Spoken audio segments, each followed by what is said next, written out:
Bueno, dentro del buenos días a todos, y hoy estamos reunidos aquí para escuchar al doctor Estanislao Luis, que nos va a hablar dentro de lo que sería la quinta charla del itinerario formativo del Observatorio SECOT de Economía Circular. Ya llevamos cuatro y esta sería la quinta. Nos va a hablar sobre el tema de los antecedentes cercanos de la economía circular y de los orígenes y laboriosa construcción, diría yo, del concepto de desarrollo sostenible como un laborioso, difícil equilibrio entre sociedad, economía y medio ambiente.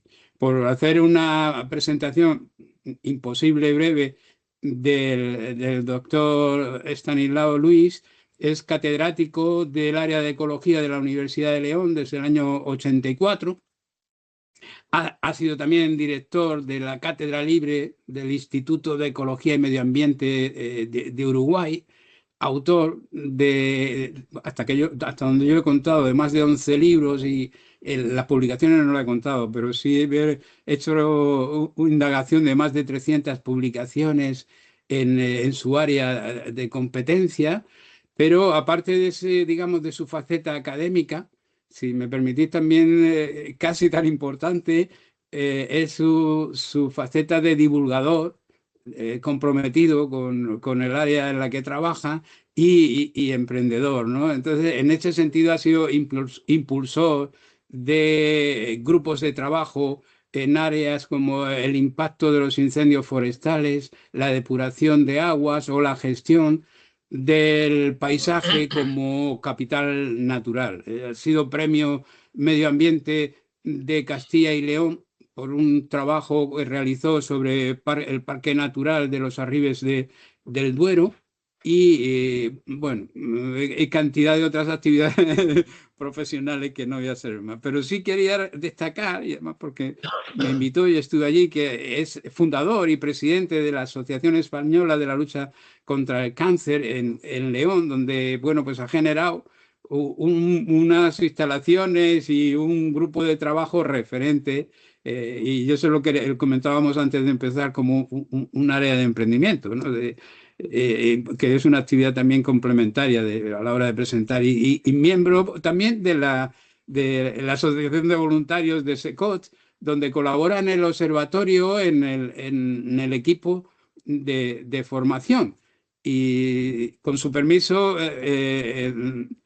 Tanis, ya llamándolo así ya como compañero, Tani ha mostrado su disponibilidad para compartir su sabiduría y experiencia en áreas de ecología, de medio ambiente, de economía circular, a aquellas delegaciones que se lo soliciten, ¿no?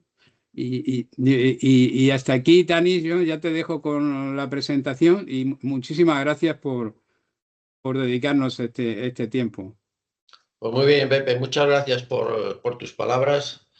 Y nada, yo creo que lo que tenemos que es centrarlo ahora en este tema y a vuestra disposición para lo que queráis, en lo que yo pueda aportar algo que sea positivo. Bien, yo os proponía ya desde el principio, cuando empezaba este itinerario formativo, y que en este caso está reducido un poco pues, a las cabezas más visibles que tenemos en SECO, pues hacer esta presentación, más que nada también para que vierais la idoneidad que podía haber podía tener esta charla, pues en ese sentido más amplio, que lo pudiéramos extender pues a otros grupos más de menos conocimiento en temas de lo que es la economía circular, como un tema de actualidad importante en estos momentos, y que veáis esa posibilidad, y para todos aquellos que pudieran o que quisieran que les expusiéramos un poco de historia, antecedentes históricos, pues el poder contarlo dentro del grupo. Yo creo que nada nuevo os voy a decir relacionado con este tema que no sepáis ninguno de vosotros, porque ya se han repetido, al menos las palabras clave ya han sido definidas a lo largo de las charlas anteriores, contando infinidad de ejemplos, como hemos visto en estos días. Y yo pues pretendo dar un poco esa visión de por qué y el origen y dónde estamos y por qué estamos en esta situación. Por lo tanto, pues empezamos con ello, haciendo una referencia de esos antecedentes históricos, y yo pues tomo dos puntos clave. El concepto de desarrollo sostenible, llegando hacia muy atrás y luego hablando un poco de los antecedentes un poco más próximos, para terminar en lo que es el análisis del ciclo de vida, que por decirlo de alguna manera es el compañero de camino y compañero de etapas de lo que es la economía circular. Son dos elementos absolutamente relacionados entre sí. Bueno, el objetivo fundamental, como todos sabemos, de lo que es la economía circular es simplemente imitar a la naturaleza. No hay nada, absolutamente nada en lo que haga la especie humana que no esté ya inventado. Lo único que hemos hecho ha sido transformarlo con la capacidad humana que tiene de técnica y que tiene de conocimiento y de cultura, que ha ido provocando que esta especie, digamos, más desarrollada que otras, y lo desarrollada lo ponemos también entre comillas porque nos dan muchas lecciones otras especies que existen en la naturaleza. Por lo tanto, en la naturaleza todo se transforma en ciclos, en grandes ciclos, que al final quedan cerrados, pero al mismo tiempo hay además de ese ciclo de la materia, hay un flujo de energía que es absolutamente fundamental, el combustible de todo esto que conocemos, y muchos son combustibles que disponemos dentro de nuestro planeta, y otro es el combustible principal, la energía solar. Pero en términos generales podríamos simplificarlo en eso. Hay flujo de energía y ciclo de la materia, y eso es lo que habría que imitar. La naturaleza nunca ha fallado. Lo que ha fallado ha sido esa especie que se considera como la más desarrollada. Hombre, podríamos hablar de unos antecedentes pretéritos y que tiene mucha influencia en todo lo que es la forma de ver en relación con los recursos naturales, sobre todo en nuestro concepto occidental, hablando en términos generales de todo nuestro planeta. Esa visión que tenemos por los países que tienen su origen filosófico o religioso, como queramos llamarlo, en la teoría judía y la cristiana, a ese nivel, y que hay una serie de elementos que podíamos simplemente simplificar en esta frase. Y bendijo Dios y les dijo: fructificad y multiplicaos, llenad la tierra y sojuzgadla, y señoread en los peces del mar, en las aves de los cielos y en todas las bestias que se mueven sobre la tierra. Ahora, es una frase que, dicha así, es dura. Es dura porque supone que, bueno, ahí la especie humana es principal, absoluta y total, de tal manera que esos dos verbos, el sojuzgar, someter, poner bajo autoridad, y el señorear, el gobernar y ejercer dominio, pues es un poco esa idea que la especie humana ha tenido, sobre todo repito, en esa parte que podríamos llamar toda la parte occidental y su zona de influencia a ese nivel. Pero claro, si hacemos interpretaciones y en algunos casos incluso la tradicional religiosa matizada, dice que el ser humano tiene autoridad sobre la creación, pero también responsabilidad de cuidarla. Digamos, esa segunda parte ha sido el matiz que actualmente se da, porque se han dado cuenta, efectivamente, cualquiera que observe qué es lo que está pasando, de que hay que matizar eso y que hay que responsabilizarse. El enfoque ecológico moderno, pues eso es más que un dominio, lo que hace es entenderlo como un administrador responsable, un poco el mayordomo es el que tiene que cuidar del planeta. Pero también existe esa crítica filosófica, algunos consideran que precisamente ese influjo pues es un enfoque antropocéntrico que justifica, o que ha estado justificando durante mucho tiempo, la explotación de la naturaleza, no solamente en las aves o en los animales, sino prácticamente en todos los recursos que disponemos en la naturaleza, y sigue habiendo esa creencia de explotación hasta el límite. Como bien sabemos, lo tenemos muy cercanos los ejemplos en la actualidad. El objetivo, hoy día, la parte clave, el fundamental, son esos tres términos: el social, el económico y el ambiental, que todos hemos hablado, pero ahí nos hemos hecho ya muchas preguntas relacionadas con el crecimiento. No es ilimitado, y por otra parte, pues hablar de cómo conseguir esos equilibrios y dónde están los límites. Por lo tanto, las tres palabras claves serían sostenibilidad, los límites y la responsabilidad colectiva que tenemos precisamente para tratar de ese tema. Sería imposible explicar todo ese conjunto de cosas que han estado pasando a lo largo de la historia humana y dónde hemos llegado, y como consecuencia de ello, pues hablar de las características ecológicas de la especie humana. Bueno, digo ecológicas, pero podríamos llamarlo de cualquier forma que tuviera ese sentido de integración y de conformación dentro del sistema. La especie humana no está dividida por una parte de la naturaleza y por otra parte de la especie humana, sino que son un todo que tiene que estar relacionado.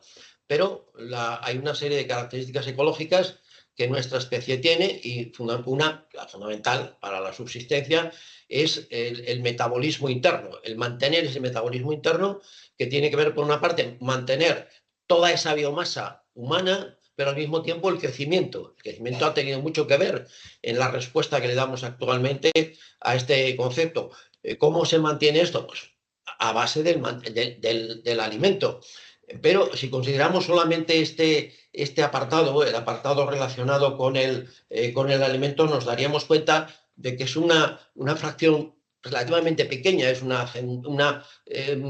centésima, una parte pequeñísima, sin necesidad de dar números, una parte muy pequeña de lo que sería la producción primaria de nuestro planeta. Y ya, bueno, pues tampoco es tan importante el consumo de alimentos. Sin embargo, esa fracción, ese total necesario de la alimentación para mantener ese metabolismo interno de la especie humana, no simplemente es que hay que darlo en ello, porque la alimentación tiene muchos puntos suspensivos. Es la forma de hacerlo, la forma de utilizarlo, el desperdicio que hay de mucha alimentación y el derroche fundamental que podemos tener.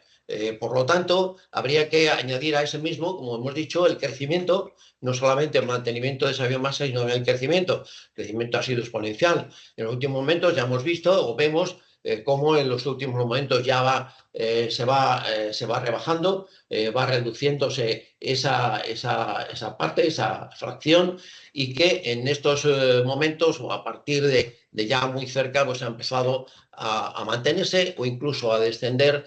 A partir de la mitad de este siglo ya está en unas proporciones mucho más bajas, y que tiende a reducirse. Pero ese valor había que tenerlo en cuenta. Bueno, pues esa cantidad, ese valor, decíamos que tenía muchos puntos suspensivos, y entre otros la capacidad, en cuanto a alimentación, de poder conseguir de trasvasar las fronteras de una zona. La especie humana ha sido capaz de poder explotar, en cuanto a los recursos, en este caso limitados solamente al principio para la alimentación, de tal manera que puede conseguir lo que quiera, cuando quiera y como quiera.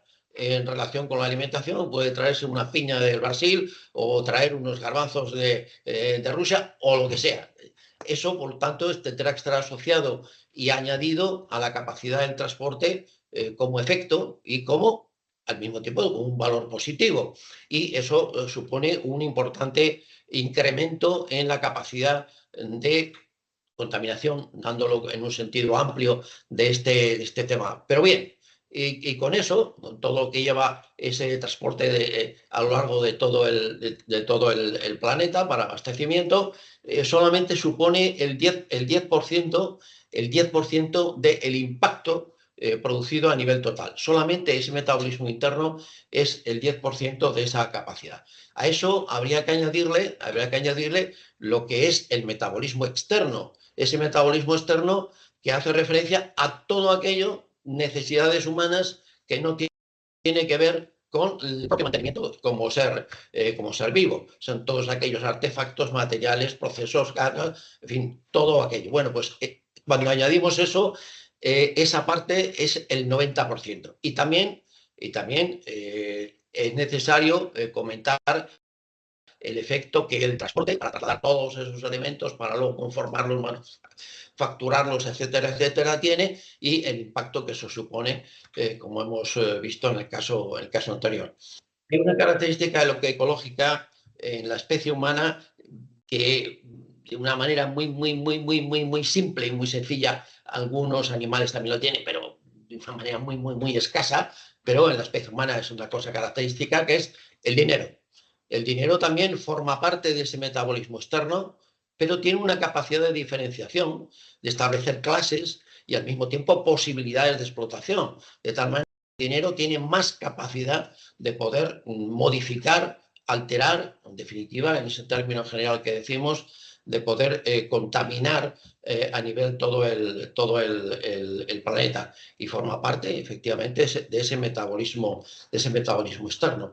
Hay otras características, por ejemplo, el caso de las enfermedades. Hemos tenido ejemplos a lo largo de la historia, hemos tenido uno hace poco, el caso de la pandemia última, del COVID-19, que no solamente es esa capacidad de poder obtener lo que sea, donde sea y cuando sea, esa hiperconectividad de la especie humana, que transmite no solamente lo positivo, sino también lo negativo, como es en este caso la proliferación de determinado tipo de enfermedades, y además de una manera rápida. Todos conocemos, cuando veíamos en nuestros diarios, en los telediarios, cómo se iba expandiendo la enfermedad. Esa es una característica única que otras especies todavía no han sufrido. Bueno, hay grandes diferencias cuando hablamos de la especie humana, hay grandes diferencias entre las distintas subpoblaciones. Podemos hacer dos grupos: el grupo de los países ricos y el grupo de los países pobres, o desarrollados, o en vías de desarrollo. Pero hay algo que habría que comentar, que el impacto total, tanto de una como de otra, es prácticamente igual, porque lo que no se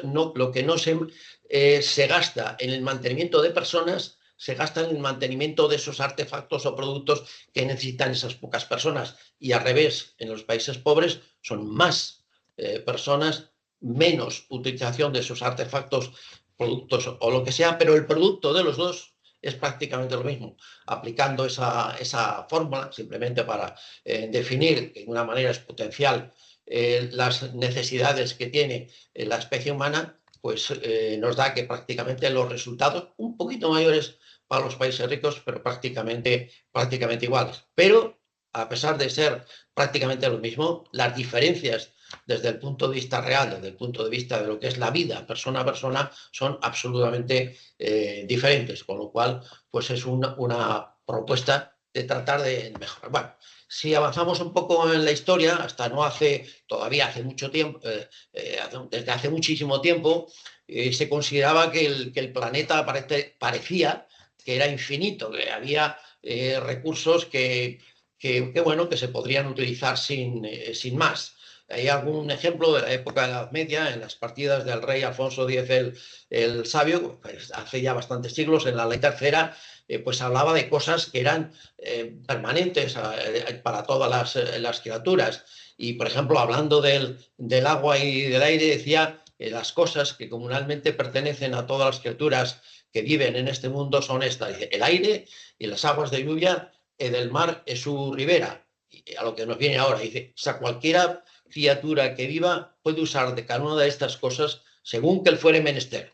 Ese término muy de medievalista, que fuere menester, es decir, puedes hacer lo que quieras con ello, que no pasa nada, que tenemos de todo, y por ende puede aprovecharse de la mar. Decía ahí, claro, eso dicho en aquel momento, pues podía ser aparentar una verdad. Sin embargo, hoy día vemos que puede haber mucha cantidad, pero no calidad, que es lo que necesitamos en muchos casos, como vemos en el caso del agua e incluso también del aire, por el efecto de la contaminación. Bien, la historia va avanzando y ya aparece el término de desarrollo sostenible, primero de una manera pues un poco más tajante, el caso de del ensayo sobre principios de la población de Thomas Malthus, que todos conocemos, en el que simplemente lo que comentaba es que el crecimiento de la población, el crecimiento de la población era exponencial y que el crecimiento de la producción era lineal, y que en algún momento esas líneas se cruzaban, y que hablaba de que ese peso de la población en algún momento provocaría algún tipo de, como decía de una manera tajante Malthus, provocaría una muerte prematura que acabaría por visitar, decía ahí, visitar la raza humana. Y de alguna manera, en algún momento, eso se va a cruzar y ahí ya no hay posibilidad. Bueno, hay que tener en cuenta que Malthus era un clérigo y trataba de comentarlo desde el punto de vista también religioso, y decía que la reducción de la población, en fin, que había que procurar no procrear mucho para evitar eso, pero daba una serie de pautas pues muy relacionadas con lo que eran los clérigos de aquella época. Hubo muchísimas muchísimas ediciones, tuvo una gran importancia el impacto de Malthus, que como veis, 1766-1834, todavía estamos bastante lejos, pero ya se comentaba esa posibilidad, ese nivel. Bueno, los antecedentes un poco más cercanos a nuestra historia, casi cuando empezó a manifestarse ya el problema actual, el caso de Aldo Leopold, que un científico, un ingeniero forestal americano, pues que hablaba en la gestión forestal y se daba cuenta de determinado tipo de cosas que estaban ocurriendo, y su libro que tuvo una gran implicación, el Hudson County Almanac, que fue publicado en el 49, un año después, como veis ahí, de morirse, pues hablaba un poco del listado de los derechos y de los derechos de la naturaleza y de las relaciones que tenía que haber entre el hombre y el resto del planeta. En la segunda parte de ese libro hablaba pues un poco de que había que apuntar algo que tenía que ser algo más sencillo, que tenía que haber alguna lógica que fuera clara y que tuviera dentro de lo que es el concepto de la naturaleza, y que había que cumplirlo, porque la naturaleza no iba a fallar. Los que fallarían serían la especie humana a la hora de... Una frase dice, una cosa está bien mientras tiende a preservar la integridad, la estabilidad y la belleza, y estará mal cuando se cumple así. Quizá no lo veáis completo porque al cambiar de ordenador me ha cambiado el tipo de letra, pero yo os lo comento y lo digo, cuál es la realidad de la frase. Perdonar este lapsus, porque hay un tipo de letra que no la asimila bien. Bueno, casi un poquito después, Rachel Carson, en un texto que también tuvo muchísima influencia, sobre todo para dar marcha a la nueva concienciación ambiental, a todo lo que hoy día podríamos llamar el ecologismo, en su libro sobre Primavera Silenciosa, el Silent Spring, y que es un libro que tuvo muchísima influencia en aquel momento para concienciar un poco esa incipiente, el inicio de ese movimiento ecologista, como decías. Y esa obra pues habla un poco de la complejidad que tiene la naturaleza, de que todo está relacionado y de que siempre puede haber unas consecuencias indirectas para la especie humana. Un poco trataba de tocar al corazón de la especie humana para decir, bueno, sí, hay muchos cambios, todo está relacionado, pero esos cambios que puede haber también pueden influir en la especie humana, y que en algunos casos pues puede ser complicado. Y por eso es lo que trataba que requería que hubiera pues una gestión que fuera adecuada, y que de continuo pues tuviera que haber una cierta vigilancia. Ya hablaba en algunos de sus ejemplos el problema de la contaminación por pesticidas, de los daños ambientales que tenía y los riesgos. Definitiva, era un ejemplo que expresaba de una manera directa el riesgo que podía tener para la salud humana, como estamos viendo que está haciendo, y que había que alertar de alguna manera, y que había que hablar un poco de ese equilibrio natural que es el que se estaba pidiendo todavía en esa situación. Bueno, en el 1968 se funda el Club de Roma, como supongo que sabéis, y que era una organización no gubernamental, un pequeño grupo de científicos, de políticos de distintos países, de varios países. Un poco el cabeza de esa lista era Aurelio Peccei, y que estaban preocupados por los nuevos problemas globales. En este caso, se trataba ya de ver los planetas no ya de una manera local o regional, hablamos regional desde el punto de vista de lo que es el planeta Tierra, la distribución de los espacios de los continentes, sino de esas regiones, sino de manera global. Y que estaban preocupados por esos problemas que podían ser causados por la especie humana, y tratar al mismo tiempo de entresacarlos, de ver cuáles eran esos problemas, pero al mismo tiempo de encontrar respuestas, y que fueran unas respuestas que seguramente tenían que ser interdisciplinares, que son muchos los factores que afectaban, y que tenía que ser global, a ese nivel. Bueno, este Club de Roma, como también recordaréis, encargó al Instituto Tecnológico de Massachusetts un estudio para ver, pedía un informe sobre los límites del crecimiento, y que fue publicado en 1972, y contó una serie de científicos.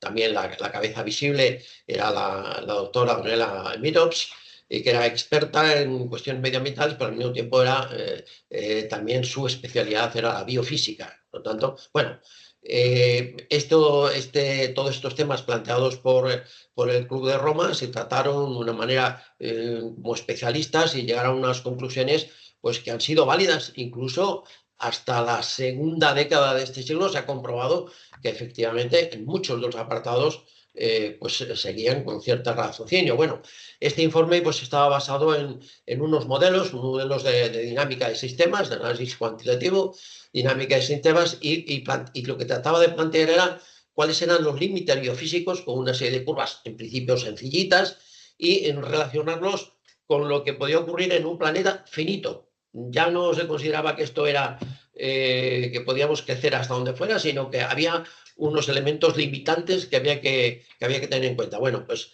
se mostraban distintos escenarios a lo largo del tiempo, como veis en el gráfico. Ellos lo proyectaban hasta más allá, un poco más allá de este siglo en el que estamos, y llegaban a una conclusión de que había que hacer algo. La población, si no se mantenía ese crecimiento económico y el poblacional, que estaban íntimamente relacionados, pues habría que hacerlos sostenibles. En el caso contrario, pues que habría algún tipo de freno, colapso, comentaban ellos, y que los recursos podrían agotarse. Cosas que ya estamos mucho más familiarizados con ellas en la actualidad. Por lo tanto, pues ahí quedaba. Ese era el primer apunte. Ya veremos después cómo se fueron completando a ese nivel. Bueno, en aquella misma fecha, en el 72, en la primera conferencia de las Naciones Unidas sobre el medio ambiente humano, en principio se llamaba sobre el medio ambiente humano, pues tratando de hacer referencia al impacto que podía provocar esa especie, y entre los, que fue la primera gran reunión de todos los países, en esos tres principios, en el 2, en el 3 y en el 4, pues hablaba de los recursos naturales de la Tierra, todos ellos en conjunto, que había la necesidad de preservación, y que eran necesarios para permitir a las generaciones presentes y a los futuros, algo que se sigue repitiendo ya en la actualidad, y que había que tener una planificación y una ordenación de acuerdo con esa problemática. Dice que habría que mantener siempre que fuera posible y restaurarse y mejorar para que los recursos vitales renovables se pudieran mantener.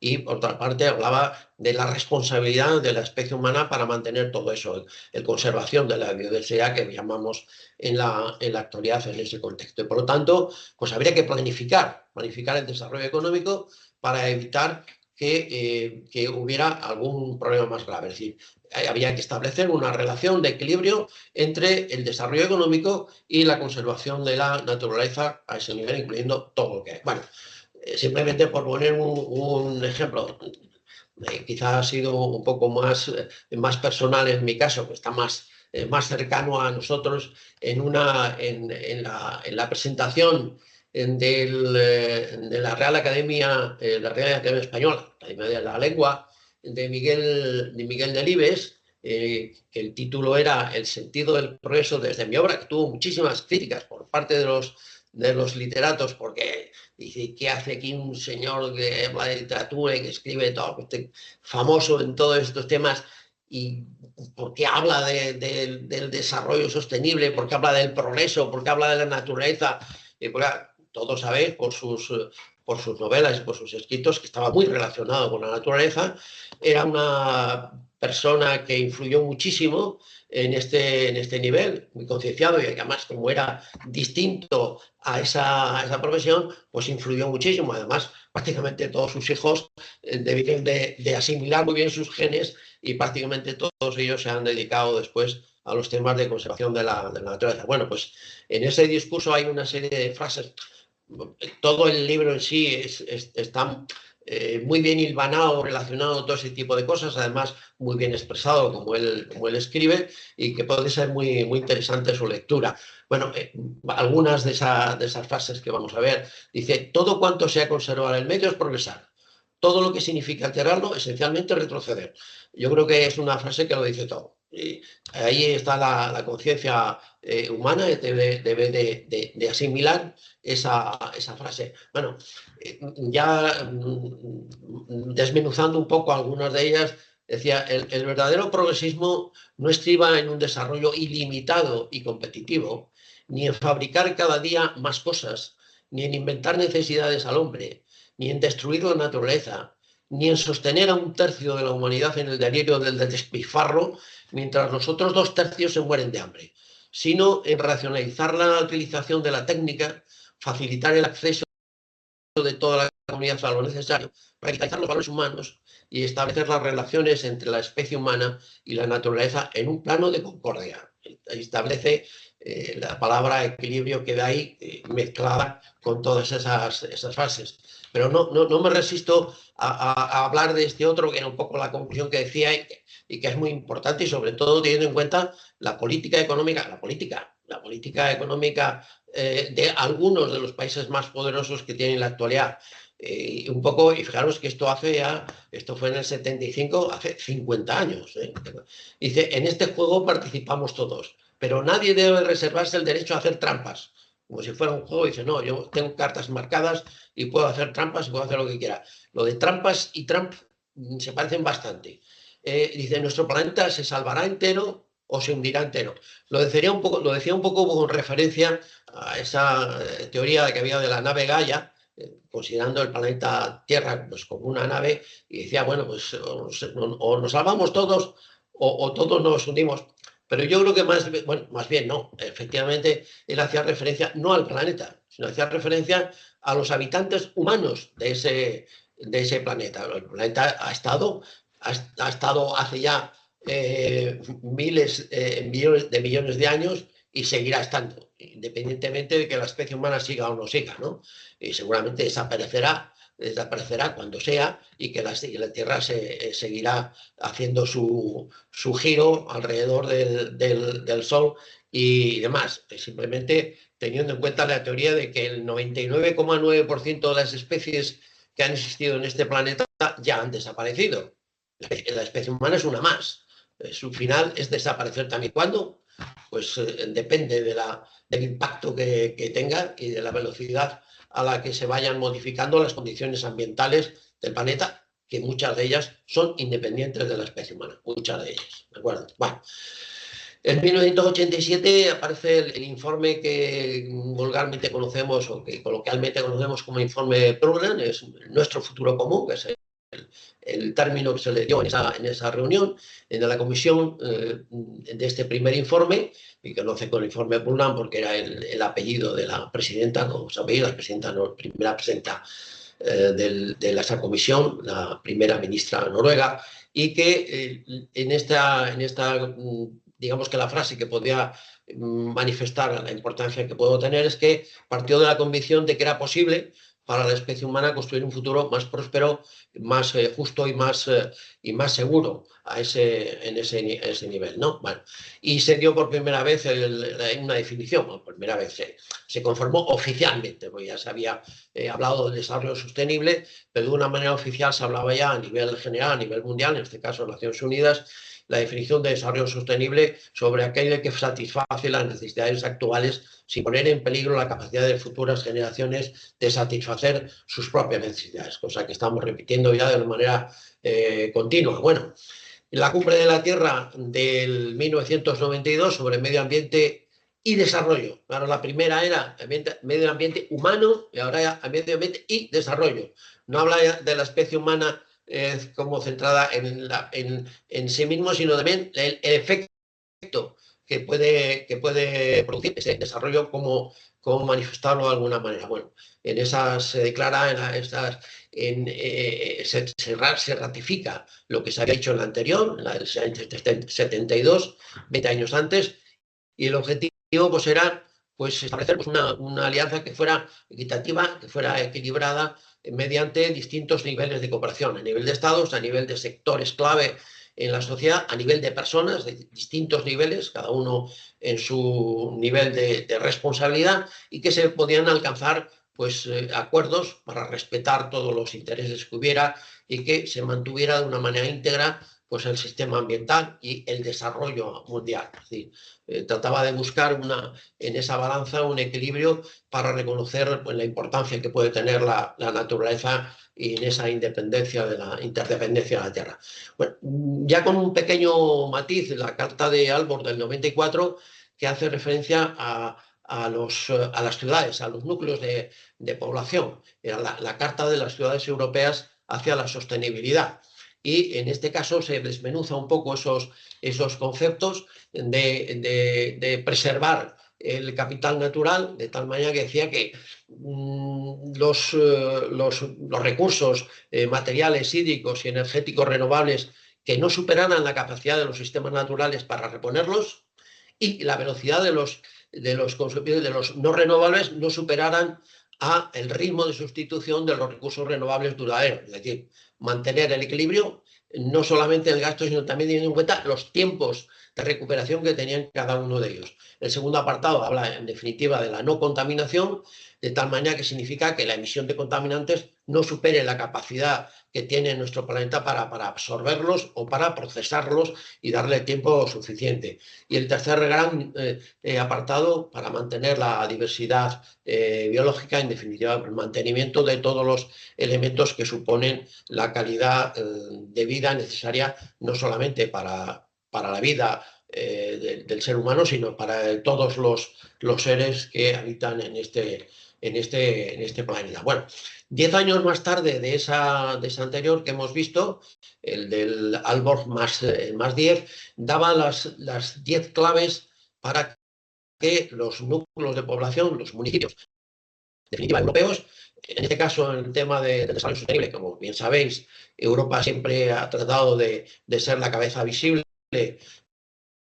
a nivel de todo el planeta, y se definían esos 10 grandes apartados. Hay 7 que tienen muchísima relación con el tema de la sostenibilidad: la gestión municipal hacia la sostenibilidad, la conservación de recursos, el consumo responsable y los estilos de vida,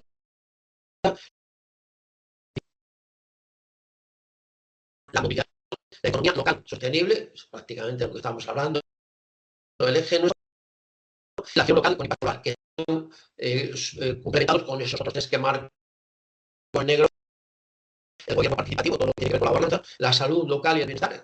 Uno de los objetivos es mantener, aunque sea un poco más egoísta, que bueno, como afecta a la especie humana, hay que tratar de cumplir con todo lo demás. Y luego la igualdad social y la justicia, pues definirlo de una manera genérica, ¿no? La igualdad social, que siempre se expone ya en estos últimos momentos. Bueno, pues esa reunión del Aalborg 10 pues, fue la 4ª conferencia europea de las ciudades y pueblos sostenibles, que fue del 2004. La conferencia de las Naciones Unidas sobre Desarrollo Sostenible 20 años después, que es el Río más 20, y ya tenían un título especial, El futuro que queremos. Y bueno, se habían planteado primero los problemas y una vez que estamos ahí, dice, bueno, ¿y ahora qué pretendemos que pase después? Bueno, pues ahí esos 4 apartados. Impulsar la economía verde en ese contexto, reafirmar el principio de responsabilidades comunes, pero diferenciadas, porque ya se tenía en cuenta que en unos países, entre ellos al menos había 2 subpoblaciones que eran muy diferentes y por lo tanto sí había que tener responsabilidad, pero había que diferenciar. Luego, el fortalecimiento del programa de las Naciones Unidas para el Medio Ambiente, tratar de mejorarlo de alguna manera y procurar que se creara algo relacionado con objetivos de desarrollo sostenible, que vino después. ¿Cuál es la importancia histórica? Una de ellas fue esa, precisamente. Poco después aparece el desarrollo sostenible, la Agenda 2030, y que pues dio como origen esos objetivos ya plasmados. Fue un poquito después, ¿no?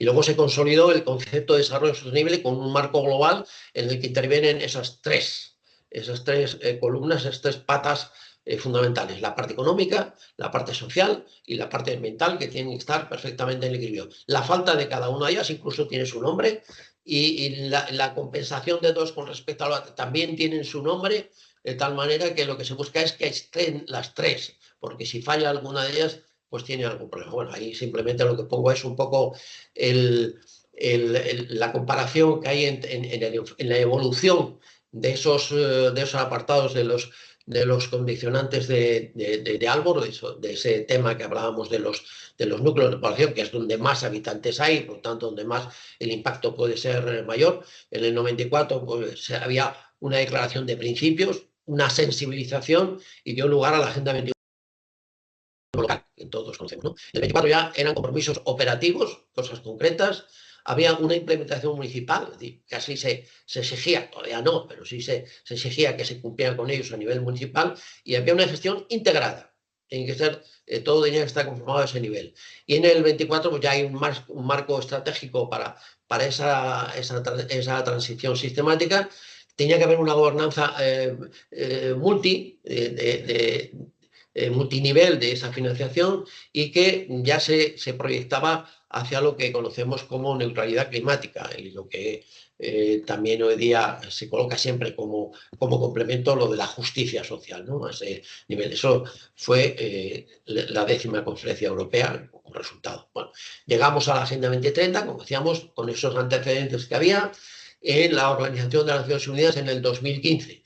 Se proyectaba la Agenda 2030, que ya estamos muy cerquita, con todos esos 17 objetivos que son fundamentales. Alguno de ellos hace referencia específica y concreta al tema económico en todos sus aspectos y algunos otros complementarios, como veremos, como todos sabéis, y que eran 10 principios y había 3 propósitos. Esos 3 grandes propósitos eran mitigar la desigualdad y la injusticia, eliminar la pobreza extrema y resolver el cambio climático. Para este momento, pues un poco el tema fundamental, porque es el que estamos viendo o el que se está comprobando, que hay un impacto global total y que puede modificar muchos condicionantes, aunque todavía hay muchas personas y muchos organismos o elementos de gran influencia que tienen dudas sobre ello o lo niegan totalmente. Claro, todo tiene sus consecuencias y científicamente pues, se sabe cuáles pueden ser. Igual que hemos visto antes en el estudio comparativo, en lo que se refiere a la Organización de las Naciones Unidas sobre el Río 92, el Río más 20 y la Agenda 2030, pues también ha habido una evolución clara. Podemos analizar 3 de ellos en cuanto al objetivo principal: introducir el desarrollo sostenible como un paradigma global. 20 años después, renovar los compromisos y evaluar avances.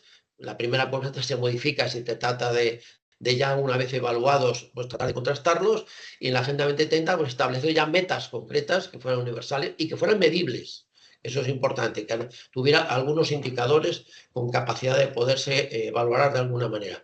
En cuanto al impacto histórico, bueno, pues fue el punto de partida del desarrollo sostenible. El Río+20 ya es un puente hacia los objetivos de ese desarrollo sostenible, y la 2030 es el marco global que sigue hasta el momento. Y en cuanto a la idea clave, el primero es concienciación, el segundo es revisión y transmisión, y el tercero ya es metas concretas que hay que hacer, que habría que cumplir a un nivel de acción global a ese nivel. Bueno, habíamos empezado todo este apartado histórico diciendo que uno de los puntos fundamentales, ya de una manera más moderna y más sopesada con datos, todavía no había muchos en aquel momento que se empezó, pero bueno, se fueron modificando, se fueron arreglando. Bueno, pues vamos a ver esa segunda parte. Es decir, ¿qué pasó con aquellas premoniciones que se hacían en los estudios del MIT, del Instituto Tecnológico de Massachusetts, como consecuencia de aquella propuesta que se hizo en el Club de Roma, y qué publicaciones salieron después? En el 92, más allá de los límites, están los límites y más allá, ¿qué pasa? ¿No? Bueno, pues hablaba de que en aquel momento ya se habían superado algunos de los límites ecológicos, algunos de aquellos estresores que se comentaban como importantes, y ya en los años 90, en el 92 ya algunos se han sobrepasado, que habría un declive, se podía experimentar un declive económico y poblacional en el siglo XXI, en el que estamos ahora, y que la tecnología por sí sola no era suficiente y que había que hacer cambios políticos, cambios de consumo y de valores sociales. Fijaros que muchas personas, incluso con peso suficiente y conocimientos, pues decían, no hay que preocuparse, la tecnología lo puede resolver todo. La tecnología, una vez que la tengamos, ya está, lo resuelve todo. Bueno, pues se indica que sí, es importante la tecnología, pero no es suficiente para arreglarlo. Bueno, habría todavía posibilidad en este texto del 92, posibilidad de que la transición, si fuera ordenada y en fin, se podía conseguir todavía la sostenibilidad. Sí, se actuaba ya con rapidez, se pedía ya cierta urgencia a ese nivel. Bueno, en los límites del crecimiento del 2004, que era una actualización de aquella primera publicación 30 años después, pues había que mantener un poco esas tendencias de la cuestión global que provocaba fundamentalmente pues, escasez de recursos, aumento de la contaminación, caída de la producción industrial y de la alimentación, y el posible descenso de la población. Sí, lo que ya hemos visto y hemos comprobado que efectivamente eso sí ya se está frenando a nivel global, ¿no? En cuanto a la eficiencia tecnológica, importante, pues había que compensarlo de alguna otra manera, pues con un consumo que fuera adecuado, ¿no? Que todavía se podría evitar ese colapso que se había predicho, incluso Malthus lo comentaba, estabilizando población, reduciendo consumo de materiales, la inversión en energías renovables y políticas ambientales que fueran más firmes, más de cumplimiento, más obligado. Ahí todavía hay mucho que hacer.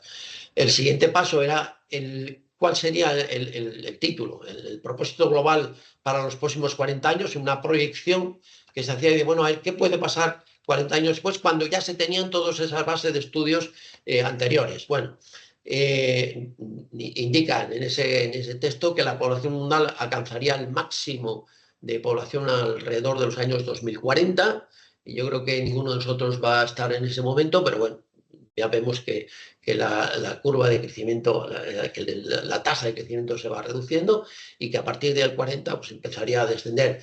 El crecimiento económico continuaría más lento, se compensaría efectivamente con la tecnología, que el calentamiento global podría superar los 2 grados, ya se ha superado en algunas situaciones, se comprueba que eso ya ha tenido lugar.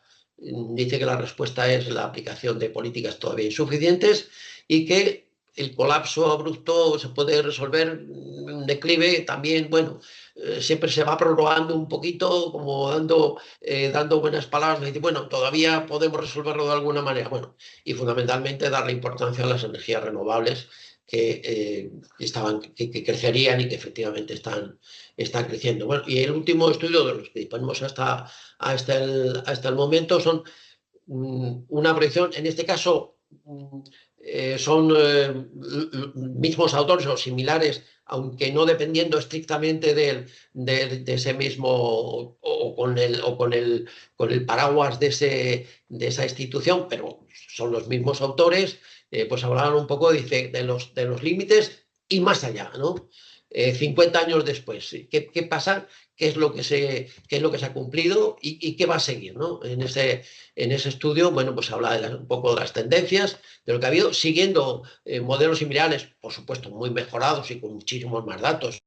Hoy día los Big Data y todo el Machine Learning y todo ese tipo de conocimientos, de manejo de datos, de ingeniería de datos, como llaman ahora, pues tienen muchas más posibilidades y los modelos pues pueden ser mucho más perfectos. Bueno, pues utilizaban un poco esos escenarios similares al del World Trade, que era lo que utilizaron en su principio a ese nivel. Bueno, lo del colapso ecológico, sí se hablaba de que ya había varios de esos estresores que estaban sobrepasando algunos de manera amplia esos niveles que habían considerado como válidos, válidos para poder mantener una cierta calidad y que el riesgo no era necesariamente inmediato, sino que se podía prolongar, aunque de una manera desigual, dependiendo de los lugares. Como veis, este tema siempre se ha tratado, dice, bueno, vamos a ver qué pasa, vamos a darle un poco más de tiempo, todavía no hay, se puede arreglar, bueno,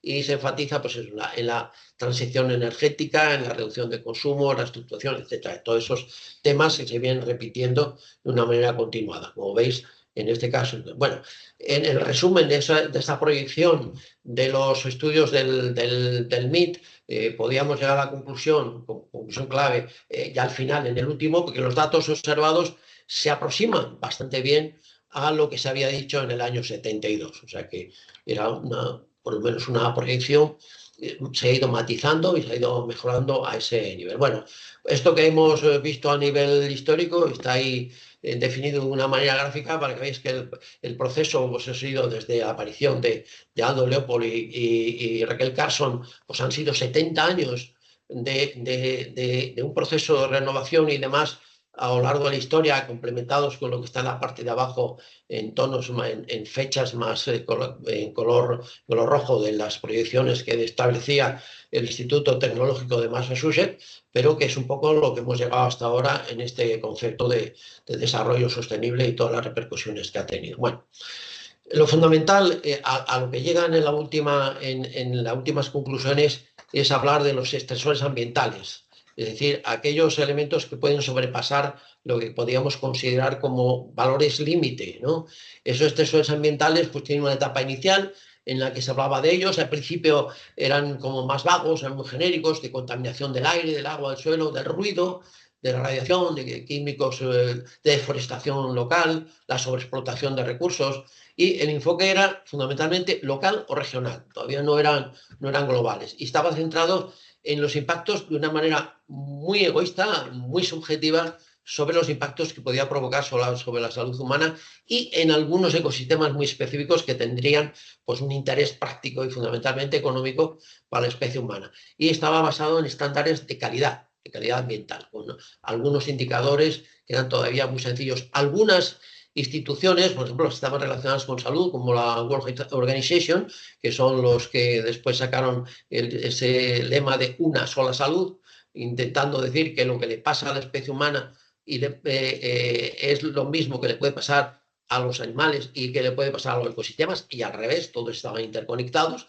lo que le pasa a los ecosistemas le puede repercutir a las especies animales y también al hombre. Bueno, pues ese concepto de salud ha intentado entrar también de toda esta globalización a este nivel. Bueno, en este caso, pues el ambiente era visto como un conjunto de problemas, pero todavía problemas separados, no era una cosa global. Luego ha habido una transición hacia una visión ya más sistemática entre la última trienio de última 30 años del final del siglo pasado, y aquí ya pues, aparece el aspecto global, la ciencia del sistema Tierra como conjunto.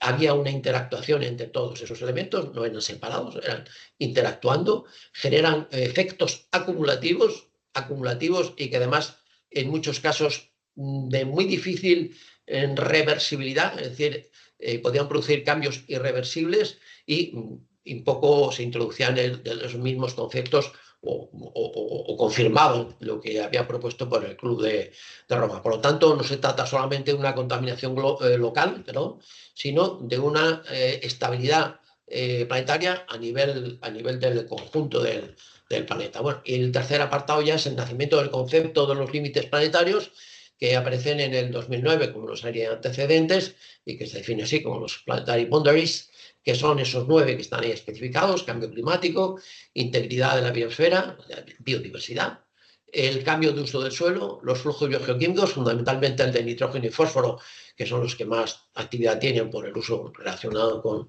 la producción agrícola y demás, el uso del agua, el uso sostenible del agua dulce, la acidificación oceánica, que ya está manifestándose, a pesar de que mucha del agua que hay en nuestros océanos ya empiezan a verse puntos importantes de acidificación con modificaciones importantes. El agotamiento del ozono estratosférico, ese ha tenido un viaje ya de ida y vuelta. La carga de aerosoles atmosféricos, también importantes en muchos aspectos relacionados con el cambio climático. Y luego la introducción de nuevas entidades, contaminantes químicos, los plásticos, otros productos extras que prácticamente no existían de una manera visible, sino que han sido transformados y que aparecen ahora en el sistema, pues provocando modificaciones importantes. Bueno, definir todo esto pues tiene que ver un poco también con el nuevo concepto de geológico. Dice, las etapas geológicas introducen un nuevo punto geológico importante, que es el antropoceno. El antropoceno, que hace referencia a cómo el impacto humano puede ser considerado ya como un impacto geológico. Es la primera vez que una única especie, podría provocar un impacto a nivel global y del mismo nivel que pudieron haberlo hecho por otros factores de tipo geológico a ese nivel. Como veis, hay un cambio de escala, o la tendencia es un cambio de escala de la biológica a la geológica como conjunto del planeta. Estos eran los estresores ambientales, supongo que esta gráfica la conocéis perfectamente, sus indicadores correspondientes, ver de qué manera se podrían llegar a evaluarlo de una manera concreta lo que hay. Los que están ahí en rojo son los que han sido sobrepasados. Los que están ahí en verde a ese nivel 1, el de la acidificación, como veis, está ligeramente sobrepasado ya, y hay 2 que todavía no han sido sobrepasados. Bueno, de esta historia, la evolución, como veis, ha ido cambiando. Desde el 2009 había 3 solamente que habían sobrepasado. En el 15 pues aparecen ya 4, en el 22 depende del momento en que fueran analizados, pues había ya 6, 7, de tal manera que en el 23 prácticamente eran 9 los que habían sido sobrepasados, cada uno de ellos de unas consecuencias que se explicitan perfectamente en este control, porque es digamos, un sistema de evaluación continuada para ver qué es lo que hay y qué es lo que va pasando. Bueno, en cuanto al proceso de economía circular, una vez ya centrado ese problema, ya es mucho más moderno, el paquete de economía circular, todos conocemos, de la Unión Europea del 2015, como objetivo general, pues tenía el transformar ese modelo lineal al modelo circular. Ese es el objetivo. Objetivos concretos, pues mantener mayor parte del tiempo esos valores de los productos, material, reducir la generación de residuos, impulsar la competitividad y la innovación y contribuir a la transición hacia la economía baja en carbono para evitar el impacto del cambio climático. Los elementos clave, pues el plan de acción, las 54 medidas que daban, centrada en algunos productos concretos y específicos, perdón, en algunos procesos específicos, el diseño como elemento principal, como siempre comentamos, la producción más eficiente, el consumo responsable, la gestión avanzada de residuos y el desarrollo de mercados. Como vemos, todo esto pues son nuevas fuentes de empleo, todos ellos abren un camino fundamental en este apartado y que además cumple pues con ese plan de acción en economía. Los elementos clave, pues la revisión de legislación, es necesario un aporte, aportar o dar el soporte para que eso se pueda ir cumpliendo o se exija su cumplimiento, como todos ya conocemos, la Directiva Marco de Residuos, la Directiva sobre Vertederos, la Directiva sobre Envases, residuos de envases y objetivos específicos como ya sabemos, de reducción de unos porcentajes determinados en esa barrera del 30 o del 35 en cada uno de los niveles. Bueno, luego hubo en este ínterin, precisamente lo ponemos ahí en Sevilla, pues esas jornadas del compromiso de las ciudades dentro de ese objetivo fijado en núcleos de población que son los que más pueden interferir por la capacidad o por el número de personas que hay, insistiendo sobre la economía circular, insistiendo sobre la innovación empresarial y todos los problemas de la ecoeficiencia. Y en ese contexto, en este apartado, en esta reunión de economía circular de Sevilla, pues se habla un poco de qué es lo que aporta la Unión Europea a ese paquete y hablando, pues reinsistiendo otra vez en esos temas ya mucho más matizados, mucho más específicos de lo que tiene que ser esa economía circular. El Pacto Verde Europeo, el European Green Deal, pues simplemente lo que hace es tratar de responder pues, a los acuerdos a nivel internacional, en la COP21, que es el Acuerdo de París, digamos el último,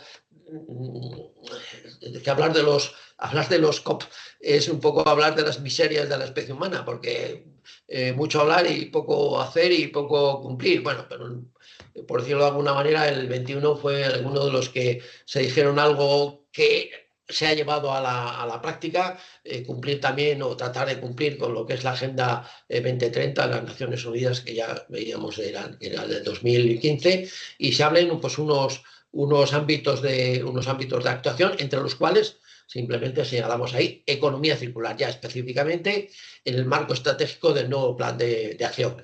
Está entre los 6. Economía circular figura como uno de los ámbitos de actuación fundamentales y como veremos también al final, economía circular sale como uno de los ejes fundamentales de todo tipo de actuaciones. Bueno, ese pacto verde de una forma gráfica pues hace referencia ya a los tópicos que todos sabemos: contaminación cero, preservación, ecosistemas y biodiversidad, los sistemas alimentarios justos, la movilidad sostenible, el uso eficiente de la energía, la economía limpia y circular, el consumo de energía que fuera asequible y segura, y luego pues la ambición esa de climática que se pueda ir cumpliendo. Ese plan de acción de economía circular incluía pues una política de productos sostenibles. Volvemos a repetir otra vez los mismos términos, que se sustenta en el diseño, que sea un diseño circular para todos los productos base y en metodologías y siguiendo los principios fundamentales y comunes que han salido repasando. Como veis, se va un poco concentrando en temas muy concretos, muy específicos, muy prácticos, que puedan ser cumplidos y demás. Ya estamos ahí a las puertas de hoy, al 2015. En el 2020, el nuevo plan de acción económica, con el objetivo general pues, de tratar de que haya una economía que sea o que dé como fundamental una climáticamente neutra, que sea eficiente en cuanto al uso de recursos y que sea competitiva, con objetivos concretos: reducir el consumo de recursos naturales, diseñar productos más duraderos, reparables y reciclables, reducir residuos en toda la cadena de valor. Eso es lo básico que repetimos siempre al hablar de economía circular, e impulsar una autonomía estratégica de la Unión Europea en esta materia. Como decíamos antes, repetimos, Europa quiere ser un poco el eje de todo este tipo de alimentos, independientemente de lo que hagan otros. El enfoque estratégico, pues que los productos sostenibles sean la norma y se centra en algunos de ellos que pueden tener más impacto, sobre todo aparatos o productos que son más utilizados en la actualidad: plásticos, la electrónica, baterías y todo ese tipo de cuestiones, las muy concretas. El empoderamiento del consumidor, el derecho que se dispone de que algo de que dispone sea reparable, de que se olvide lo de la obsolescencia programada, que era algo muy de moda hace no tantos años. Luego habría lo de la reducción de residuos, también con unos objetivos muy concretos y muy específicos. Y luego lo del liderazgo global. El liderazgo global lo decimos por esa intención de dar un poco ejemplo a nivel nacional. El paso, el enfoque distinto, la proyección del enfoque comparativo entre el 2015 y el 2020 del proceso como instrumento central del Pacto Verde Europeo, pues pasa de enfoques de gestión de residuos a un enfoque en el diseño del producto total, de una modificación de directivas a una transformación de la estructura por sectores, y de una economía circular como política ambiental a una economía circular como política climática e industrial, tratando de ver que puede resolver ese problema que es el que puede más preocupar a la especie humana en la actualidad. Nada que decir de la definición de economía circular, pero sí quería ponerlo para ver la relación que luego puede haber con otros elementos. El modelo de economía, reducir residuos y emisiones, cerrar ciclos materiales y flujo de energía y aprovechar al medio de los recursos, a diferencia de la línea tradicional que era producir, usar y tirar, ¿no? Ese es el objetivo fundamental. Pero sí acompañado de este otro apartado que es el de análisis del ciclo de vida, que en realidad en este caso es la herramienta de trabajo para ver si se cumple esa economía circular. Por lo tanto, es una metodología de evaluación ambiental, como otras tantas que existen en la actualidad para ese tema. Hay que identificar y cuantificar los impactos ambientales que van asociados a un producto, a un proceso, a un sector a lo largo de todas el ciclo de vida. Y por lo tanto, hay que saber qué es lo que hay que medir en este caso. Y por lo tanto, el objetivo del análisis del ciclo de vida es apoyar la toma de decisiones ambientales, mejorar el diseño del producto y fomentar la sostenibilidad. Es la herramienta que permite ver si eso se cumple o no. Por lo tanto, esa sería la definición de la relación en conjunto. Es una relación directa, estratégica y complementaria. No puede haber el uno sin el otro. No puede haber economía circular si no tenemos ese análisis de circulación. En cuanto al análisis de ciclo de vida, la herramienta que permite analizar y demostrar si la estrategia de economía circular es sostenible a ese nivel. Bueno, esas son las tres ideas clave: mantener productos, mantener uso, regenerar sistemas naturales y rediseñar los procesos. Hace mucha insistencia en este apartado, el rediseño, no el diseño, sino el rediseño.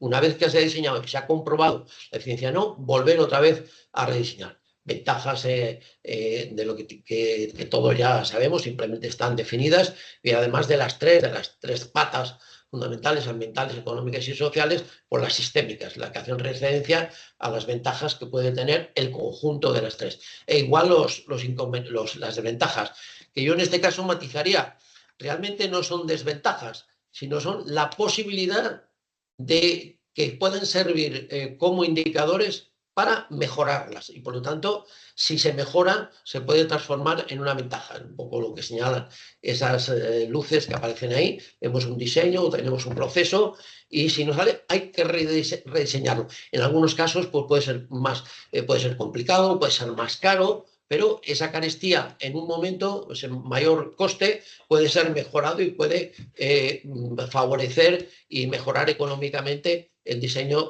posterior. Hay un apartado importante que hace referencia a los riesgos, esos riesgos del greenwashing, es el lavado, simplemente pintando de verde, pintando figurativamente, ese marketing engañoso, pintar de verde, pues una empresa diciendo que hay por eso indicadores que tienen que manifestar si efectivamente eso se cumple o no se cumple. Pero es un riesgo que en la actualidad algunas empresas lo están haciendo, y ese sería, digamos, la mayor punto de fijación para evitar que eso se pueda cumplir.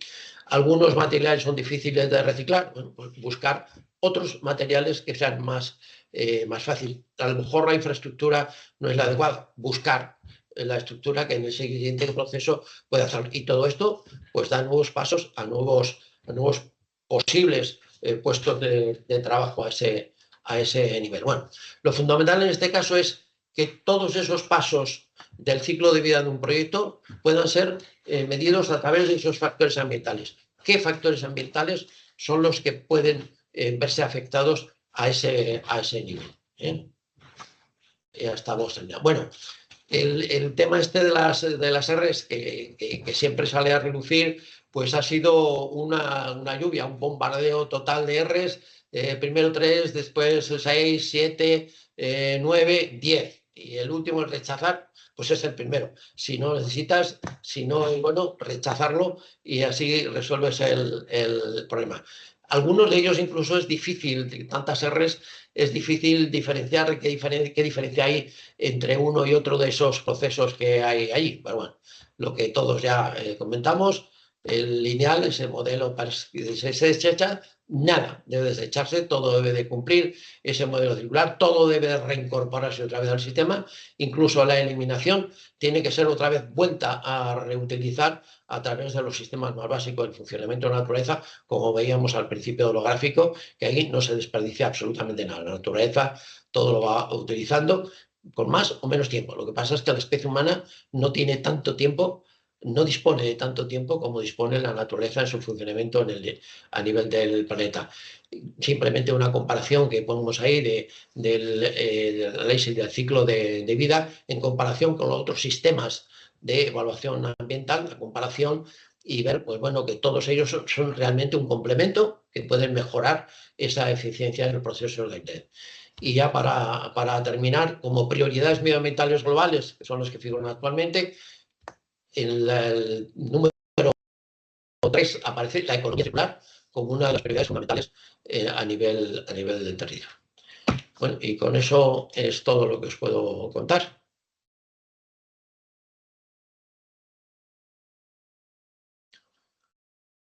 No, no oigo. No, no. Muchísimas gracias. Estaba contestando a Marcial, que decía el hombre que tenía que marcharse, que le había encantado la presentación. Y bueno, si tenéis alguna pregunta, yo no he parado de tomar notas, ¿eh? Y ya veo que también coge bueno, yo me tenía que a la hora de pasar transparencias y conceptos, tenía buena velocidad de crucero, pero tú, Tanis, también me di cuenta, pero no me daba tiempo a ir tomando nota de la cantidad de perlas, de conceptos, de hilazón, ¿no? De tu conocimiento, ¿no? Adquirido en todo este tema que venían fenomenal. Y ha ido incluso alguna foto he hecho, digo, porque no me va a dar tiempo a coger la idea, ¿no? Entonces, bueno, agradecerte todo esto. Pero No, sí, sí, por eso después lo vamos a pasar en PDF para que todos sí, tengan toda la información de lo que se trata. sí, sí. Esto, yo creo que tenemos un material muy aprovechable y era importante que aparte de tener charlas específicas de casos de éxito en economía circular o modelos de negocio, de economía circular que hemos ido dando, pues de tener esta visión de antecedentes, de historia, de cómo se ha ido construyendo de forma también muy laboriosa. Yo creo que esto, sí, mientras que no llega ninguna pregunta, sí quería estar en base a tu... bueno, o ya la termino. ¿Tú cómo ves el futuro del desarrollo sostenible en base a toda la trayectoria que ya durante mucho tiempo has estado viendo de todo el tema de la ecología, la sensibilización, de la posibilidad de convivir y tener un progreso que sea amigable con el medio ambiente y un progreso social y económico? ¿Cómo Bueno, lo ves? yo creo que a nivel de sensibilización, si hablamos de la masa normal, es decir, del público en general, de los de a pie, yo creo que esa sensibilización ya existe. Yo creo que las personas normales y corrientes entendemos que eso está. El problema está en la base de administración política. Ahí no existe, aunque existen pautas que en la letra, y no todas, en la letra se pueden cumplir, repito, y no todas, la realidad es que no se cumple todavía en su conjunto. La prueba la estamos viendo en que los estresores, que son los factores que realmente a través de determinados indicadores pueden medir qué es lo que está ocurriendo, siguen aumentando. Bueno, hay una excepción, el caso del ozono, porque eso sí provocaba un impacto directo a la economía a nivel internacional. Y eso sí se vio que al principio aumentaron la utilización de los clorofluorocarbonos, que en principio eran algo absolutamente factible a nivel de la troposfera, pues cuando ascendían provocaban un impacto realmente importante y eso sí, eso se redujo porque hubo un rediseño de la utilización de productos y demás. Es decir, ahí sí hubo una respuesta rápida Pues primero, porque se vio que el problema era importante y segundo, porque se vio que era fácil la sustitución. Bueno, si se hiciera eso mismo para todos esos elementos, sí, pero hoy día estamos en un campo, el otro día veía una gráfica, no me acuerdo de quién de vosotros la ponía, del uso de elementos del sistema periódico, la evolución en cuanto al uso, que últimamente es increíble la cantidad de ellos que hay. Claro, algunos de ellos son muy escasos y son estratégicos para determinado tipo de producción. Hasta que no haya una concienciación clara de, primero, de que hay una limitación concreta y específica, y en segundo, que su utilización debe considerar esa capacidad de reutilizar o reciclar, o como queramos llamarlo, ahí será el problema. Y por otra parte, la cuestión personal de aquellos que tienen en sus manos el poder, que en muchos casos no tienen en cuenta este tipo de condicionantes, como estamos comprobando y como estamos viendo. Muy bien. Pues Pedro, pero quería Sí, recordaros yo, de que la encuesta de valoración la ha puesto ya Paloma y la tenéis ahí en el chat para que podáis contestarla. Y Pedro, tenías una pregunta, creo. sí, gracias. Dani, muchas gracias por la exposición, ha sido muy interesante. La verdad que una visión muy completa de lo de la evolución. Yo la pregunta viene, dos temas que se me han quedado ahí. Cuando se fijaron los objetivos de 2030, parecía como un tema a muy largo plazo, nos faltan 4 años. Sí, Luego, la Comunidad Europea fija los suyos y los fija para el 2052. sí. ¿No te da la sensación de como que, ¿por qué hacemos eso? O sea, no he visto un número de decir, 2030, yo no he visto un número, entonces yo soy ingeniero y me gusta ver cantidades. ¿Qué ha pasado con los 2030? ¿Qué ha mejorado? ¿20%, 15%, 10%, menos 4%? ¿Qué Porque no? ese tipo de cosas no se aplican en este tipo. ¿Cómo ves tú también el sistema? Si se hiciera ahora un estudio 2026, el último ha sido 2022, veo, Sí. con todo lo que está pasando a nivel geopolítico y a nivel, bueno, a nivel de desarrollo de sistemas, ¿crees que cambiaría mucho la visión que hay o habría que ajustar algo? Es que da la sensación como que como no llegamos a los objetivos, planteamos otros a más largo plazo, y el largo plazo, y el largo plazo, y siempre vamos a largo plazo. Y Sí, la última consideración, a ver, ¿qué opinas de eso? Y la última consideración es, hablaba de que primero se hablaba de un tema muy local, luego se hablaba que era un tema global, sí, y ahora me da la sensación que volvemos a un tema, digamos, regional, porque es Europa la que está diciendo, vamos a ser los líderes nosotros. sí. Los días me dijeron una cosa, unos amigos que han estado en China, cuando vas a China, China no ve en el mundo como lo vemos nosotros. Tú coges el globo terráqueo y nosotros vemos Europa y parece que es el centro del mundo. Pero cuando lo giras y lo ves desde China como el centro del mundo, Europa es un sitio muy pequeñito. Sí. Y me da la sensación que queremos ser como la villa esta de Acteris de los, ¿cómo se llaman? Galos, los Los galos. galos, Los gracias. Los galos irreductibles que estamos galos. ahí, que Los vamos a ser los más irreductibles verdes de galos. todo, pero no sé qué opinas tú de esa sensación que da, como que estamos retrasándolo todo porque no llegamos y luego lo local ahora es otra vez regional y vamos a hacerlo aquí, los demás que hagan lo que quieran, nosotros vamos a ser los líderes, ese más verde de todo y el planeta ya veremos. Sí, bueno, con respecto a la primera película, a la primera pregunta, hay una diferencia, yo creo, entre lo que son los conocimientos científicos y lo que es la marcha geopolítica. Y la marcha geopolítica no es algo que sea unidireccional y que puedas predecir. Te puede cambiar de un día para otro.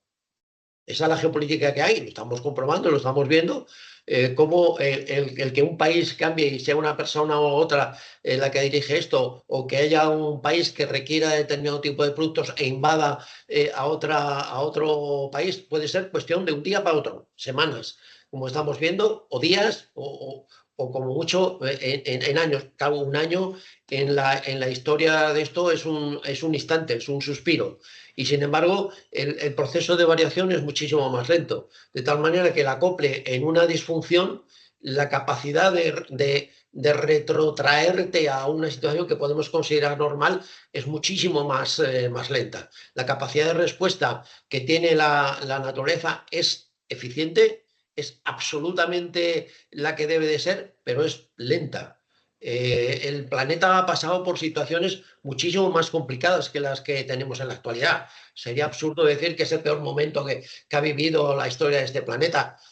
es original, es distinta, es una especie la que lo está modificando, pero ha habido otras situaciones en las que ha habido cambios de temperatura pues muchísimo mayores. Dice, ahora, bueno, ahora definimos que un cambio de 2 grados a nivel global del planeta ya podría ser, o puede ser, y todavía no sabemos lo que va a pasar. Hay muchas funciones de nivel global que pueden ser complicadas. Complicadas me refiero para la especie humana. Siempre nos ponemos nosotros como tal egoísta, es decir, pues nos puede perjudicar mucho, pero la capacidad que tiene el planeta de reequilibrarse, la capacidad de retroalimentación propia del planeta es segura, pero es lenta. Ha habido momentos en los que la temperatura ha variado, como decíamos, ahora ponemos el límite de 2 grados, ha subido 14 grados, ha bajado 7 grados por debajo de la media total, pero claro, la única respuesta en esto es que es el tiempo. El tiempo es el elemento fundamental de medida que temíamos de tener en este caso, mientras que ahora en este momento los 2 grados han ocurrido en un par de cientos de años, un par de siglos, como mucho. Esas subidas y bajadas tan impresionantes desde el punto de vista geológico de 14 o menos 7 a nivel de promedio han ocurrido a lo largo de millones de años, de millones y millones o miles, incluso en algunos casos hasta algún miles de millón en esa lentitud. Yo suelo contar a los muchachos en clase para que entiendan un poco la importancia que tiene el tiempo, que pues todos somos ya de una edad perfecta, ¿no? El chiste de Gila, que con el teléfono en la mano dice, mi general, si a mí no me asustan las balas, a mí lo que me asusta es la velocidad a la que viene. Ese es el problema fundamental. La velocidad que está impulsando la especie humana es muy grande. La velocidad de cambio, la velocidad de cambio. Y además cambios bruscos. Porque mirados en esa escala geológica, son cambios extraordinariamente bruscos.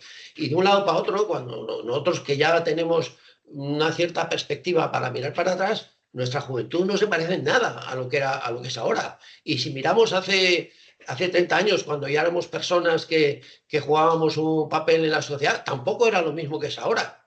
Y ahora lo que estamos viendo de las necesidades que nos están acuciando como fundamentales de todos esas sustancias raras, todos esos metales que hay. Vuelvo otra vez a hacer la referencia de esa gráfica, que no me acuerdo quién de vosotros la puso, de la cantidad de elementos básicos y fundamentales que necesitaba la especie humana para desarrollarse, y ahora se ha disparado. O sea que eso, la explotación de esos recursos son básicos y fundamentales, pero la capacidad o la intención de utilizarlos es cuestión de un día, de una semana, de un mes, el poder hacer el cambio de un lado para otro. En ese sentido, es lo que digo, que hay una diferencia muy clara entre lo que es la velocidad del funcionamiento de la naturaleza, el proceso evolutivo, pero luego estaría, desde el punto de vista ecológico, el proceso sucesional, que es un poquito más corto y que está incluido dentro del proceso de evolución, con respecto a la modificación, a la velocidad de modificación de la parte de expresión humana sobre el uso de los recursos. El definir periodos, eso ha ocurrido siempre. Cuando tú pones un valor, por ejemplo, para si es bueno o es malo, es decir, bueno, ¿y dónde pongo el límite? ¿Es bueno o es malo? El colesterol. Todos estamos, ya la mayoría de nosotros tenemos colesterol, problemas para arriba y para abajo. Y dice, bueno, el colesterol puedes tener, al principio decían, hasta 250 es bueno. Y luego dice, no, ya es malo a partir de 200. Y luego viene otro y te dice, no, es malo a partir de 150, ya estamos todos malos, ¿no? O al revés, o te dice, bueno, como nadie cumple, vamos a subirlo. Cuando pasa en la universidad, dice, para probar, tenías que tener tantas exigencias. Dice, pero claro, si pongo esas exigencias, nadie lo cumple, pues tengo que bajar el listón. Y eso está bien. Bueno, pues en muchos casos lo que estamos haciendo es bajar el listón. Y lo que ocurre es que en Europa lo que se pretende es mantener el listón, incluso ir elevando ese listón de salto. Y es una diferencia de comportamiento de otros países. Los países que están ahora en vías de desarrollo y que son potentes, como China, o como India, o como Brasil, dicen, no. Yo quiero, desde el punto de vista de desarrollo, ser igual que los que me han precedido, que ya están desarrollados, y que no me limiten. Y entonces, eso es una diferencia que a mí se me escapa. Yo ahí ya no puedo, tengo mucha capacidad de opinión porque es algo que mezcla la intencionalidad política de las personas y ahí ya me cuesta entrar. No sé si he contestado vagamente, incluso me habré ido por las ramas en algunas cuestiones porque se nos No, escapa, ¿no? vale, muchas gracias, hombre, no, muy bien, gracias. Sí es verdad que Europa quiere marcar, pero también mucha gente dice, ya, pero es que Europa, como tú dices, visto desde el hemisferio sur, Europa son cuatro. Así es. Así es, gracias, ¿eh? Bueno, Ah, no sé, no sé si hay alguna otra pregunta. Sí, hola Tanis, oye, felicitarte porque ha sido excelente, la charla, porque has puesto, digamos, en contexto, dónde veníamos y a dónde vamos. Y has dicho una cosa que no sé si, con el tema de la concienciación, ¿no? De los chavales, que parecía que los chavales, bueno, hablo de los chavales en general, no sé dónde fijar la media de edad, pero que tú entiendes que, digamos, la población joven está concienciada con respecto al tema de, digamos, de la sostenibilidad del planeta y que no tanto la parte política, ¿no? sí. ¿Eso lo entiendes tú así? Bueno, en los dos casos, en las dos subpoblaciones que has definido, tanto en los jóvenes como en la fase política, también hay sus diferencias, como en todo. Ujú. Cuando hablamos de los países ricos y los países pobres, la forma de verlo es totalmente distinta. Sin embargo, el impacto es el mismo. Y esa es la Ujú. paradoja que existe. Bueno, pues en los jóvenes también hay entiendo que es una gran mayoría que sí entienden, por lo menos entienden el proceso. Otra cosa es que lo cumplan. Otra cosa es que lo cumplan. Pero Ya. yo creo que hoy día sí entienden que eso puede ser así, la Mm. mayoría. Y a nivel político también la mayoría lo entiende, pero hay un extremo que no es que no lo entienda y que no sepa que incluso eso puede ser, sino que supone un beneficio particular y momentáneo para determinados grupos políticos, para determinado grupo político aquí o allá, que puede ser totalmente contradictorio la sensación de uno y de otro en diferentes lugares, y que como consecuencia de la necesidad buscada de explotación de determinado tipo de recursos, no obedezcan a ello. Pero saberlo Ujú. seguro que lo saben. Yo he discutido a este nivel, pues discutido, he hablado con personas que supuestamente son negacionistas sobre ese sistema y les pones una serie de razonamientos y lo entienden, pero luego te dicen que no, lo Ya. entienden. Y lo saben, que es así. Pero luego te dicen que no. Por ejemplo, no sé, la circulación marina, la circulación de los océanos. Esa banda que se distribuye por todo el planeta como consecuencia de las diferencias de salinidad y temperatura. Se lo explicas desde el punto de vista científico y le dices cuál puede ser el impacto producido como consecuencia del incremento de temperatura. El incremento de temperatura responde a la masa de agua porque es una pura física. Ya no Ujú. digo ni química, es pura física, ¿no? Y entonces en un momento determinado que cambia la temperatura, cambia la salinidad y cambia el peso y entonces las aguas no se hunden o no florecen, no afloran a la misma velocidad y a la misma profundidad que lo hacían antes. Bueno, ¿y qué pasa si esa masa de agua que fundamentalmente empieza esa maquinaria, como empieza, digamos que es el origen de ese flujo por todo el planeta, de esa enorme masa de agua que se hunde en el norte del Atlántico como consecuencia de esa relación entre la temperatura y la salinidad? En el momento en que no se hunda a ese nivel y se quede casi en superficie, se rompe toda la circulación. Y Ujú. romper la circulación marina de todos los océanos Es alterar el equilibrio. tiene su repercusión. Ujú. ¿Cuánto tardará en tener su efecto? ¿100 años? ¿200? ¿1000 años? ¿2000? Da igual. Ujú. Para el planeta eso es un lapsus de tiempo y el planeta seguirá funcionando. Ujú. Pero las especies biológicas se adaptarán. Y eso está definido a lo largo de la historia. O te adaptas o te extingues. Eso está claro. Como Eso está dice, claro. como decía Darwin, no resisten ni las más inteligentes ni las más fuertes, sino las que mejor se adapten. Y estoy seguro que la especie humana no es la más inteligente, sí, puede ser, pero desde luego la más fuerte. Probablemente. No, porque a nosotros nos apagan la luz. Nos altera, sí. Apagan la luz un día y ya se nos acabó el mundo. Pues imaginaros que nos apagaran la energía eléctrica o la energía en general durante un mes. No habría, nos habríamos unos a los otros. Entonces, ese concepto, repito, sí se puede entender. Pero se niega como consecuencia que supone que otra parte de ese trío, sociedad, economía y ambiente, pues consideras que tiene más fuerza. Y si consideras más fuerza a la economía que al ambiente, pues ya tenemos el problema. Malamente, vamos. Muy bien, pues sí, Tanis, agradecerte de nuevo Soledad, perdona. Soledad, ha hecho una pregunta. No, realmente espléndida la clase. Es de estudiar, es ahora para sentarnos y volver a estudiar cuando esté ya en el observatorio. Y se me estaba ocurriendo, cuando has dicho que la especie humana será una de las que desaparezcan, que seremos entraremos en el 90% de especies que han desaparecido, se me ha ocurrido en ese momento si dejaremos un planeta lleno de robots, dejando nosotros habiendo desaparecido, pero en plan de broma. Muchas gracias por la clase, espléndida.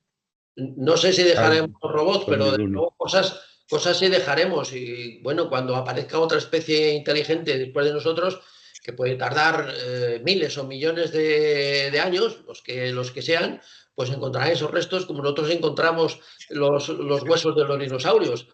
¿Quién le iba a decir, si tuvieran capacidad de pensar, a los dinosaurios que iban a desaparecer animales tan exitosos como han existido en la Tierra por su volumen? Mantener un volumen como el que tenían algunos dinosaurios, biológicamente, hoy por hoy, es prácticamente imposible, a no ser que estés metido en el agua, porque la densidad es diferente, pero ¿cuántos de un volumen importante tenemos en la actualidad y cuántos había de esos volúmenes para mantener la biomasa de esa especie y su mantenimiento a lo largo de millones de años? Pues entonces muchísimos, ahora muy pocos, y nos han dejado ese reflejo. Dice, ¿por qué? Pues lo estás explicando por una serie de condicionantes a los que esas especies se han adaptado. Si hubieran tenido otras condiciones de vida, hubiera sido imposible. ¿Y quiénes se adaptaron en aquel momento en que hubo una causa tan importante como apagar la luz?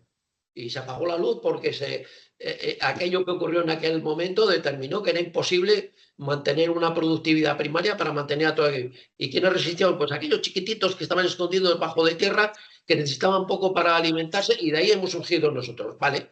Pues vendrá otro que sea chiquitito, pequeñajo y que se adapte mucho más a nosotros, que lo sabrá y tal. Seguro que sí. Repito la frase que decía al principio y que es algo que está contabilizado a lo largo del análisis de la biodiversidad que conocemos, que hay otra biodiversidad que ignoramos, que dice que el 99,9% de las especies que ya han existido han desaparecido. O sea que las especies que quedamos son el 0,01%. 0,1%. Entre esos estamos nosotros. No vamos a ser distintos de los otros. ¿Cuándo desapareceremos? Pues cuando sea, pero al ritmo que nosotros estamos modificando el planeta, uno de los más problemáticos, como decía Delibes, o nos salvamos todos o nos hundimos todos. Bueno, también eso es una oportunidad, ¿no? de cambiar el curso de la historia. Bueno, Tani, yo no sé cómo darte las gracias enormemente. Yo he disfrutado como un enano. Tenemos un material para estudiar, como decía Soledad, porque de aquí sacaremos muchas cosas de provecho para poder extenderlas en todos nuestros ámbitos de mentorías o de actividades de divulgación y formación que damos en FP y todo eso. Y bueno, eso gracias a ti. Bueno, Yo- entiendo, Pepe y el resto de compañeros, que tampoco he dicho nada que no sepamos todos. Simplemente lo que he hecho ha sido No. hilvanarme para contar un poco cuando hablas de sostenibilidad, que la gente piensa, o desarrollo Claro. sostenible, la gente piensa que, bueno, desarrollo sostenible es una palabra más que está ahí, pero que si la unes de una manera, Claro, ahí está. nada, valga la repetición y decir, bueno, ¿de dónde ha venido? Ahí está el valor. Y Ahí por qué está el valor, como dice. Es pasar de datos a información y a conocimiento real, conocimiento que Claro. puedes utilizar. ¿no? Ese es tu trabajo, ¿no? Ahí es donde está tú el valor que aportas con esta charla. Bueno, Tanis, pues lo dicho, muchísimas gracias y una excelente, un abrazo virtual. Muy bien. Y bueno, pues ya nos enviarán la documentación y todo eso y lo ponemos. Claro.